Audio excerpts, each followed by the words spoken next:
everyone wears some kind of a mask. And I'm not talking about a COVID mask, but I'm talking about like a persona that I put onto the world. And the way that I teach this is the mask is made up of the things that this person built to conceal shame.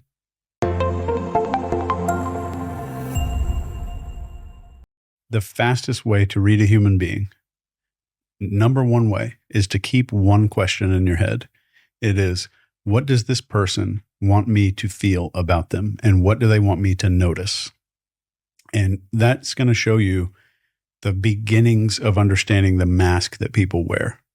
Because everyone wears some kind of a mask. And I'm not talking about a COVID mask, but I'm talking about like a persona that I put onto the world. And the way that I teach this to military and government is the mask is made up of the things that this person built to conceal shame. Shame is, I shouldn't have done that. I'm a bad person for doing that. I need to hide it, and not agreeing with something in our past or something that we're ashamed of. And shame today is institutionalized. It's a public weapon to use shame. You could just log into Twitter and you'll see it in 30 seconds. You'll see how shame is being weaponized. So shame creates cognitive dissonance, which is a mental discomfort.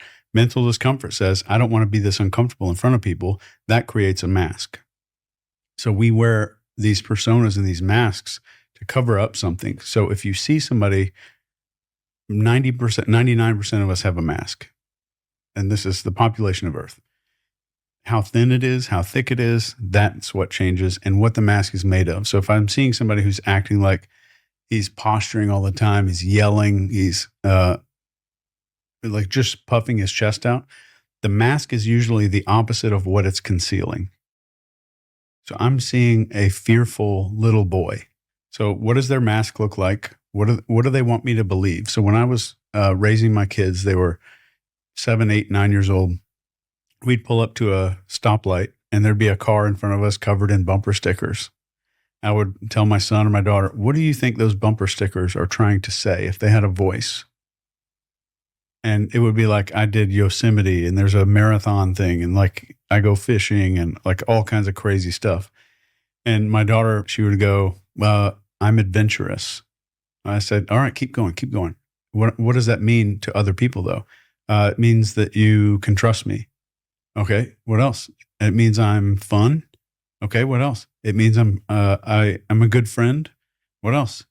I need friends. What does that mean? I'm lonely. The better you get at understanding humans, the more that you're going to see loneliness, shame, and suffering.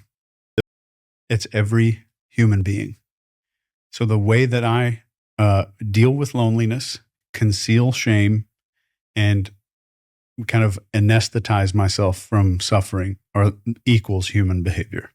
And the second thing that I'm looking for is somebody's level of self-control every time. I will look at somebody and measure their level of discipline.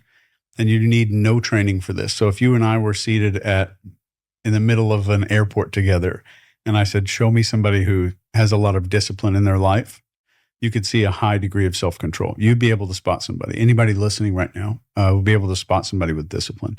And that's one of the first things I look at, somebody's degree of self-control. And I know that instantly, even if they're a stranger, they'll be more predictable in a good way.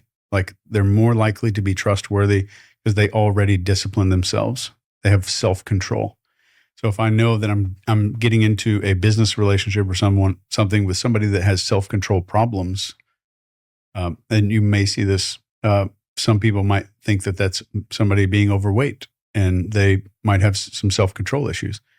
Then I'm just a little more cautious. It's not that I'm not going to do it. It's just I know to be a little cautious. The clip explores the concept of the social mask, the set of behaviors, attitudes, and signals that individuals adopt to hide vulnerabilities, shame, or aspects of themselves they perceive as unacceptable. This theme is deeply rooted in several psychological and sociological theories.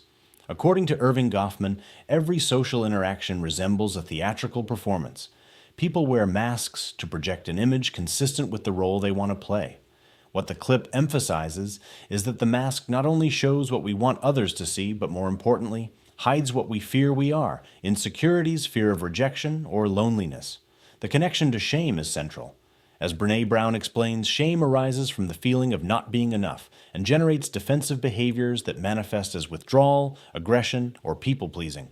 The clip highlights that many masks are nothing more than learned strategies to cope with this inner discomfort. The observation that the mask often reflects the opposite of what it hides aligns with the concept of reaction formation in social psychology. Someone who displays confidence and aggression may in fact conceal fear or insecurity, while an excessively sociable person may be masking a deep sense of loneliness. Finally, the reference to self-control as an indicator of reliability connects with self-regulation models.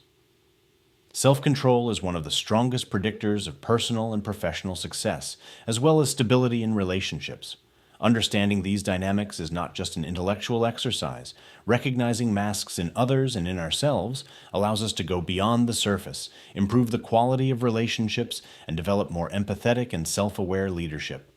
Learning to look beyond the mask means understanding people more deeply, reducing misunderstandings, and building authentic connections.